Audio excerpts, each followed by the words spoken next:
Қасқасу орталық Азиядағы ең тартымды туристік орталықтардың біріне айналмақ. Жоспарға сәйкес, теңіз деңгейінен 3200 метр биіктікте орналасқан тау бөктерінде мұз пішініндегі қонақ үйлер, отбасылық демалыс аймақтары, бизнес-кластерлер мен ойын-сауық және спорт нысандары орналастырылады. Бастысы, құрылыс кезінде табиғатқа зиян келмейді. Болашақ курорттың барлық қызметі цифрлық технологиялармен басқарылады. Түркістанның жаңа бренді қалыптаспақ. Ол таңғажайып табиғаты бар Қасқасуда бой көтереді. Әлемдік деңгейдегі экологиялық тау курортты қала салынбақ. Сарапшылар Қасқасу жобасын Франциядағы әйгілі Куршевель курортының қазақстандық баламасы ретінде бағалап отыр. Алайда жаңа курорттың басты артықшылығы оның ұлттық ерекшелікті сақтай отырып, табиғатпен үйлесімді дамуы. Құрылыс кезеңінде және нысан пайдалануға берілгеннен кейін 10 мыңға жуық жаңа жұмыс орны ашылады деп күтіліп отыр.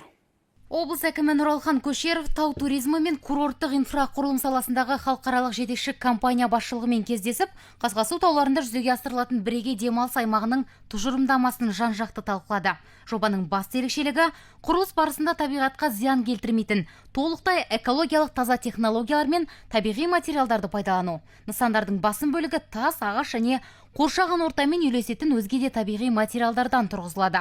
Бұл тәсіл табиғи ландшафтты сақтап қана қоймай, өңірдің ерекше келбетін қалыптастыруға мүмкіндік береді. Курорт бірнеше функционалды аймаққа бөлінеді. Туристерге ыңғайлы болу үшін заманауи аспалы жолдар салынып, тау шыңдары мен негізгі демалыс нүктелерін байланыстыратын инфрақұрылым қалыптастырылады. Сонымен қатар, жыл 12 ай бойы жұмыс істейтін нысандар қарастырылған. Осылайша Қасқасу тек қысқы спорт түрлерінің орталығы ғана емес, 4 мезгілде де келушілерді өзіне тартатын мега жобаға айналмақ. Жобада табиғи ресурстарды тиімді пайдалану мәселесіне ерекше көңіл бөлінген. Соның ішінде көлемі шамамен 3 миллион текше метр болатын су сақтау жүйесін құру жоспарланып отыр. Арнайы инфрақұрылым арқылы қар мен мұз суларын жинақтап, шомылу аймағын айналдыру көзделген. Жоба жүзеге асқан жағдайда Қасқасу тау курортты қаласы Қазақстанның туристік картасындағы ең ірі тартылыс орталықтарының бірі болмақ. Арайлым Әбсағат, Райымбек Әмзе, Айғақ телеарнасының жаңалықтар қызметі.